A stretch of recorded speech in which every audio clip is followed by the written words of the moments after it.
Natapos ang araw na yon, hindi kami nagkikita ng boss ko at ng iba niyang kaibigan.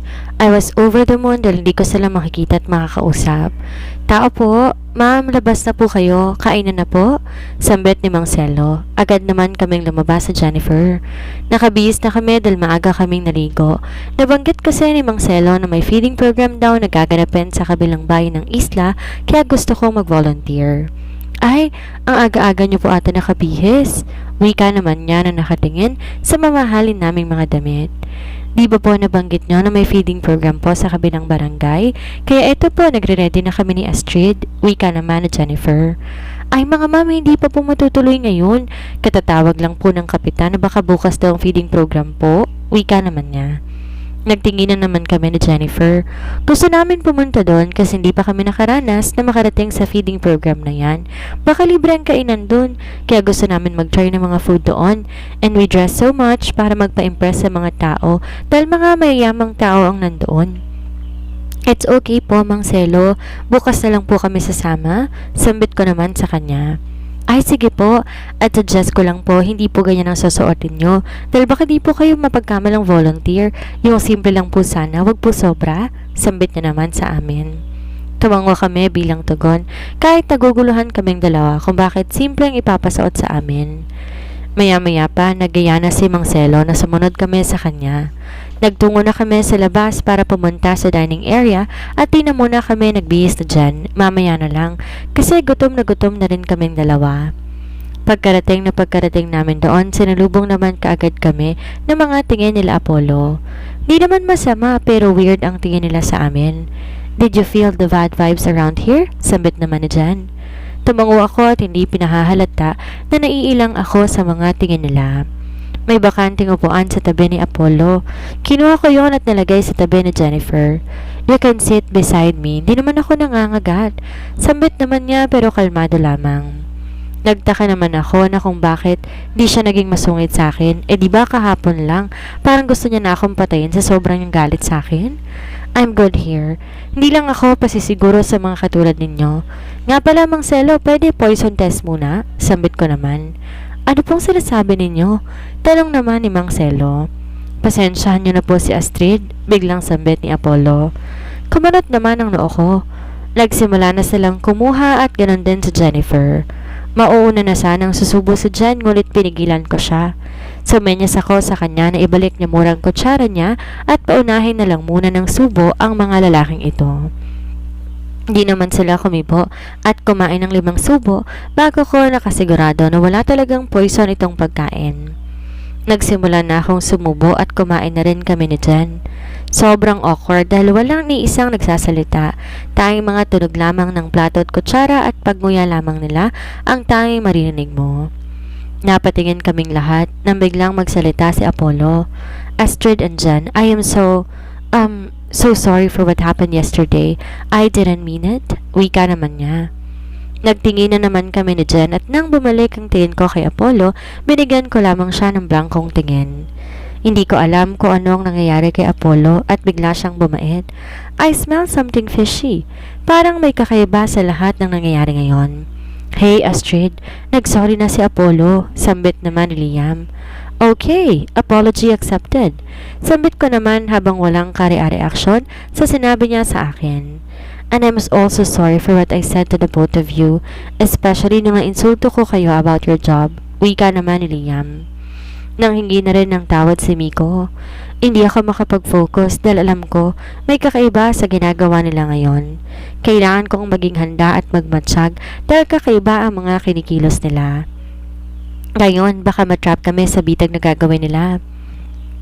Nag-usap-usap lamang kami hanggang sa matapos kaming kumain. Nagpaalam naman sila sa akin at may sinabi sila na may event daw gaganapin dito sa isang island mamayang mga 6 p.m. Nang makaalis sila, agad naman akong napatingin kay Jennifer na kilig na kilig. Manahimik ka nga dyan, para kang kambing na nag-suicide. Wika ko kay Jan kaya nakasimango tuloy siya dahil sa sinabi ko sa kanya. Hindi mo ba napapansin na may kakaiba ngayon? Tanong ko naman kay Jennifer. Ha? Wala naman ah. Sambit naman niya sa akin at nagmasid-masid sa paligid namin. You idiot. Wala dyan? Yung mga lalaki hindi mo ba nasisense? Iba talaga yung feeling ko eh. Wika ko naman habang hindi mapakali. Ano ka ba? Napapraning ka lang. Mas maigi nga yan dahil hindi ka na problema tungkol kay Apollo. Mas lalong hindi ka nakakabahan kung nandyan siya. Matitigil na rin yung pag-aaway ninyo. Wika naman ni Jan. Nagkibit balikat na lamang ako nang dahil sa sinabi niya sa akin. Maya-maya pa nagtungo na kami sa silid namin at nagmuni-muni. Ano, ready ka na ba sa plano natin next week? Sambit ko kay Jan. Game ako dyan. Masaya niyang wika. May plano kasi kaming tumakas para makipagkita sa mga kaibigan ko at mag-usap-usap sa plano namin. Maya-maya pa biglang may nag-text sa akin. Punta kayo dito sa beach? Sambit ko habang naguguluhan. Prank ba to? Sambit ko naman habang nakatingin sa cellphone ko. Halika na, huwag ka nang magtanong dyan. Baka magandang beach ngayon. Sambit naman na dyan at kinaladkad na niya ako palabas ng kwarto namin. Nakarating na kami sa beach at nagulat naman ako na may mga bulaklak, ang dami at ang gaganda. SORRY? Sambit ko habang binabasa ang mga letra na binuo gamit ang rosas. Sorry, sambit ko naman habang nakatingin dito.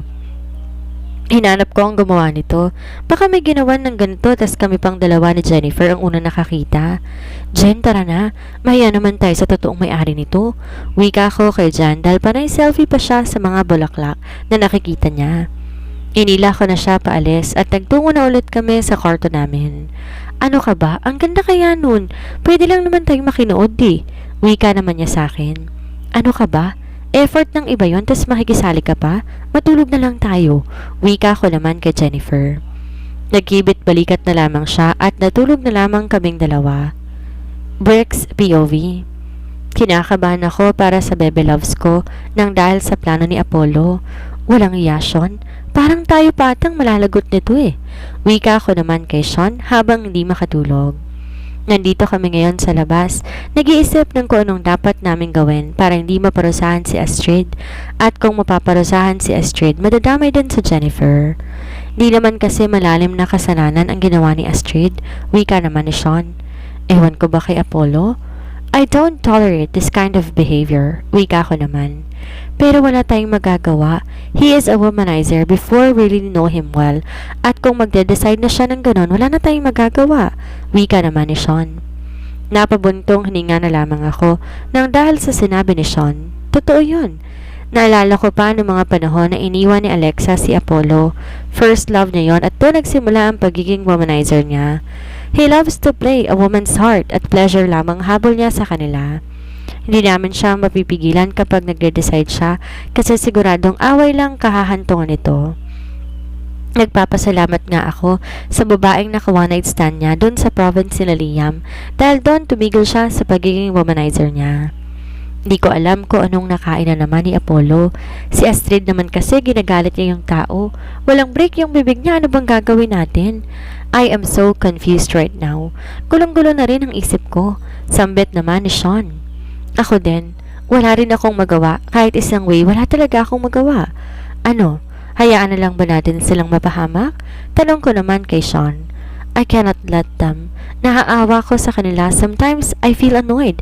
Pero mas nangingibabaw yung awa ko sa mga yon. Wika naman ni Sean. Si Sean talaga ang isa sa mga soft-hearted sa grupo namin, kaya naiintindihan ko siya. Kahit pa sabihin na natin crush siya si Jennifer, pero kasi maawain talaga siya. I have a sister. At kapag nakikita kong ginaganon nila yung mga babae, parang kapatid ko na rin yung ginaganon. Sambit naman niya habang nakatingin sa malayo. Bro, hahanap na lang tayo ng tsempo. Bahala na si Batman. Wika ko naman. Ang alam ko kasi, kahit anong galaw namin, malalaman at malalaman ni Apollo yon, lalo't nandyan yung dalawang ulol na si Liam at Miko. Sasamahan kita sa plano mo. Kung ano man yan, nakasuporta ako sa'yo basta makakabuti lang. Wika naman ni Sean. Tumango ako bilang tugon sa sinabi niya sa akin. Tumayo na kami at pagharap namin, nakasalubong agad namin si Apollo. Can we talk? Malamig at seryoso niyang sambit. Tumango lamang kami at pumasok na sa loob. Madilim ang hallway, tanging dim light lang meron sa unahang bahagi kaya't mangangapa ka talaga sa dilim. Nakarating din kami sa library. Tanging agos lang ng falls ang maririnig namin. Umupo na kami nang ganon din si Apollo. Walang naunang nagsalita sa amin. Mga ilang minuto pa ay bigla namang tumikim si Apollo at tumingin sa amin si Sean. I heard everything. Gusto ko lang sabihin na hindi ko to gagawing walang dahilan na malalim. Ang dahilan ko hindi lang dahil sa away namin. It's not a deep reason para gawin ko ang lahat ng to. Sambit naman niya sa amin. Napakunot ang noo ko dahil sa sinabi ni Apollo. I hired an investigator para imbestigahan silang dalawa and I found out nothing. Kaya nagtataka ako kung sino silang dalawa. Bakit si Samantha ang humawak at nagpaprotekta sa kanila? Wika naman niya. Bigla kaming nagkatinginan ni Sean. Do you think spy sila? Sambit naman ni Sean. Tumango naman si Apollo. Hindi ko alam kung malaking threat sila sa atin. Gusto ko lang ipaamin silang dalawa at hayaan niyo ako sa gagawin ko. Wika naman niya sa amin. Naiintindihan namin si Apollo, kaya pumayag na rin kami sa gusto niyang mangyari. Okay, I agree. Wala na akong pakialam sa dalawang yon. Na-turn off agad ako. Sambit naman ni Sean. Naghibit balikat na lamang ako dahil alam kong makabubuti naman sa mga business namin ang gagawin ni Apollo. After an hour, gumising na ako at nag-toothbrush. Naligo na rin ako at lumabas na. Maaga pa pero nasa labas na silang lahat. Ang tagal mo naman. Ines na wika ko ni Miko. Pshh, alam mo nang bagong gising eh. Wika ko naman kay Miko. Di na siya nagsalita. Naglakad na kami patungo sa dining area. Ang daan patungo doon ay ang magagandang bato, kaya magandang tingnan at parang isang enchanted place itong lugar na to. Nakarating kami agad at nagtungo na kami sa pagkainan. Umupo kami at nag-uusap-usap. Mang Selo, pakikuha niyo na po yung dalawang babae na kasama namin. Wika naman ni Apollo. Tumango naman si Mang Selo habang nakangiti sa amin. Walang emosyon pa rin ang mukha ni Astrid. Hindi ko alam kung paano niya nagawa yon kahit anong sitwasyon. Hindi man lang siya nagkaroon ng reaksyon. Maya-maya pa, natapos na ang pagkain namin. Nagpaalam na rin kami sa isa't isa at nagtungo na sa binabalak ni Apollo na surprise para kay Astrid. Ano, ready na ba ang lahat? Sambit niya sa amin. Tumango naman kami. Good, wika niya habang nakangisi. Hindi ko alam kung anong gagawin ko. Kinakabahan ako para kay Astrid. Tinext ko naman agad siya na pumunta sa beach. Ilang minuto lang nakita ko na sila. Siya ding pag-alis nila Apollo. Si Sean lang ang kasama ko. Sila Astrid ba yon? Tanong naman ni Sean sa akin. Ay oo, sila nga. Tawagin mo na si Apollo. Sambit ko naman kay Sean. Wag na. Biglang sambit niya na ikinabigla ko. Bakit? Ayoko ding masaktan sila eh. Kahit may reason si Apollo pero hindi naman malalim. Nagkukunwari lang naman ako para hindi ko malaman ang plano natin. Mahina niyang sambit. Tubango naman ako. Maya-maya pa nakita naman nila na umalis na sina Jennifer. Wala namang CCTV dito. Nakahinga naman kami ng maluwag na Sean. Nagkunwari pa kaming dalawa na natutulog. Hey, wake up! Sambit naman ni Liam kaya nagkukunwari naman kami kaagad na kagigising lamang. Inaantok pa ako. Sambit ko naman. Sean, gising na. Wika ko naman at kinusot-kusot naman ni Sean ang mata niya. Di ba pumunta ang dalawa dito? Sambit naman ni Apollo. Di naman kami makatulog bro. Wika naman ni Sean. Ay, tara na at puntahan na lang natin sila sa kwarto nila. Wika naman ni Apollo. Nag-appear naman kami ni Sean at walang sumagot. Napagod kami kakahintay kaya naman umalis na lamang kami. Napangiti naman kami ni Sean dahil failed ang first attempt ni Apollo. Don't you worry, Bebe Loves. Poprotektahan kita. Hindi ko alam kung anong klaseng lalaki itong si Apollo. Last time naman nung nandun pa kami sa Maynila, noong ini-interview pa siya, okay pa naman siya. Pero after noon, bigla na lang mainit ang dugo niya sa akin. Anong klaseng tao ba to? Bes! Excited na sigaw na Jen patungo sa akin. Nasa gilid ako ng dagat, hinihintay si Bonbon na nangunguha ng shell, kasama ng mga batang nandito sa isla, si Popoy, Ritz at Reese. Ano na naman? Ines kong wika kay Jan. Kanina pa kasi to tawag ng tawag, tapos may inaabot na sulat. Puro corny naman na nakalagay, di nakakatawa. Another message from your secret admirer? Wika naman ni Jen habang kinikilig. Siya pa talaga ang namumula dahil sa natanggap na letter. Hindi ko alam kung saan niya ito nakuha. Jen, sino ba nag-aabot sa'yo nito? Kunot na akong tanong kay Jen. Let's say na lang na napulot ko lang dyan sa gilid. Wika naman niya habang may malapad ng ngiti. Mas lalong kumunot naman ang noo ko dahil sa sinabi niya sa akin. I'm serious, sigaw ko. Pag ganito na ang mood ko, ayoko nang may kumausap sa akin. Okay, calm down. Wika naman niya at umupo na sa tabi ko. So, Mang Celo gave it to me. I don't know naman kung saan nanggaling yan. Wika naman ni Jen. Eto, sabi dito magkikita kami sa kubo. Wika ako naman habang natatawa. So cheap naman ito. Wika ako naman. It's cute, kaya ang ganda ng place doon. So bakit di ka pupunta? Wika naman ni Jen sa akin. Wala akong time sa kalokohan ng mga boys na yan. Alam ko pinagtitripan nila tayo eh. Sambit ko naman. And why naman pagtitripan tayo, ha? Give me a deep reason, sambit niya, habang nakapamewang at nakataas ang kilay. Mumuntong hininga ako dahil sa kakulitan nitong sa Jen. First, syempre, hate ako ni Apollo. Walang duda, he hates me. Second, Miko and Liam hate me. They hate me. Yan yung reason, they hate me.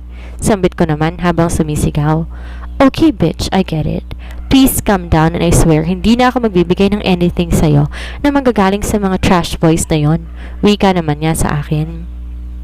Kumalma naman ako at bumuntong hininga bago humarap kay Jen. Thanks, huwag kang maa-attach agad, please lang. At tigilan mo na yung kalandian mo dyan sa secret admirer mo na yan. Wika ako naman kay Jen. Astrid naman, ito lang yung taong nagka-interes sa akin. Wika naman niya sa akin. Hoy, si Jeff? Paano si Jeff? Sambit ko. Biglang nag-iba naman ang ekspresyon ng mukha niya. Biglang naging malungkot ito at di nakatingin sa akin. Tanging sa mga alon lamang siya nakatingin. I'm so sorry. Wika ko naman at nilapitan si Jen. Niyakap ko naman agad siya. I don't want to talk about him. Wika rabad niya at pinunasan ang luha niya. I know, kasi ayoko lang masaktan ka. I can't afford to see you like yourself 2 years ago, Jen. Sambit ko naman. Humarap siya sa akin habang umiiyak. Para siyang batang pinaiyak. I'm so sorry. Wika niya habang umiiyak at niyakap ako ng mahigpit. Ate, ito na po oh. Dami naming nakuhang oyster at shell. Sambit nila Bonbon. Natuwa ako dahil gusto ko rin manguha ng oyster. Ang galing! Bonbon, okay ka lang ba? Sambit ko na makita ko si Bonbon na mukhang nahihirapang huminga. Umiling siya at biglang umiyak. Kumabog ng malakas ang dibdib ko dahil sa sobrang kaba ko. Dali-dali ko namin siyang binuhat at dinala sa klinik. Kahit malayo, hindi ko inalintana ang pagod. Si Jen naman nakasunod lamang sa akin habang tinatawag ang pangalan ko. Astrid, huwag kang magpanik. Hey! Sigaw niya habang tinatawag ako pero hindi ako nakinig sa kanya dahil mas importante ang kaligtasan ni Bonbon. Nang makarating ako sa klinik, habol-habol ko ang hininga ko. Agad ko namang tinawag ang nurse at inasikaso si Bonbon. Pinakalma ko muna ang sarili ko. Lumipas ang ilang minuto, nawalan na ang hingal ko at agad na ako umupo sa tabi ni Jen. Hays, ang malas talaga ng mga lalaking sumasama sa akin. Feeling ko tama si Charlotte.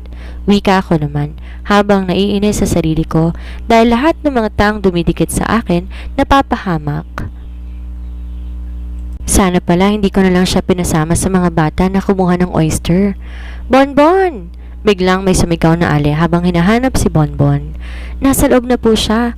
Wika naman ni Jen sa babaeng maiiyak na. Ikaw ba ang nagpalaro sa anak ko? Anong klase kang tao? Kita mo naman di ba ang kondisyon niya? Balak mo siyang patayin? Sambit nito habang umiiyak si Jen. Ang tinuturo niya, kinuha ko naman ang kamay niya at itinuro ito sa akin. Tumingin naman siya sa akin ng masama. So ikaw? Wika naman niya habang umiiyak na. Pasensya na po. Gustuin ko man siyang pigilan pero ayaw niyang magpapigil sa akin. Kasi sabi niya baka mawala siya at di niya magawa ang gusto niyang gawin. Wika ako naman habang nakatingin sa mga mata niya. Bigla namang napaiyak ang nanay niya. Umupo sa tabi namin habang umiiyak. Alam kong gustong gusto niya. Hays, ang tigas talaga ng ulo ni Bonbon. Sambit naman niya habang nakatingin sa pintuan ng klinik. Pasensya na kayo at kayong napagbintangan ko, wika naman niya sa amin. Tumango naman ako at bumuntong hininga. Maya-maya pa dumating na ang earners. Okay na yung bata, napagod lang. At nung tinest ko yung heartbeat niya, may nag-improve din naman kasi ganun ang heartbeat niya noon, wika ng nurse. Ibig niyo pong sabihin gumagandang pakiramdam ng anak ko? Tanong ng nanay niya. Ngumiti ng malapad ang nurse. Yes po. Siguro mas lumala ang sakit niya kasi binabawalan niyo siya sa kung anong gusto niya. Hindi po sanay ang katawan niya sa pagod, kaya mabilis po siyang mapagod at hinihingal. Sa susunod po, hayaan niyo siya sa gagawin niya. Huwag po kayong matakot. Wika naman ng nurse sa nanay niya. Tumango naman ito habang umiiyak. Umalis na ang nurse at pumasok na kami sa loob. Bon, sambit ko, pagkapasok ko pa lang. Ate Astrid, okay na po. Huwag po kayong mag-alala dahil strong po ako. Wika naman niya sa akin. Astrid, salamat sa inyo. Salamat dahil sa ginawa mo bumuti ang lagay ng anak ko. Wika naman ng nanay ni Bonbon. Niyakap naman ako pati na rin si Jen. Niyakap niya. Di naman ako makagalaw dahil kakaiba ang pakiramdam. Hindi ako sanay na may nagta-thank you sa akin. Napangiti na lang ako dahil sa kakaibang pakiramdam na nararamdaman ko ngayon.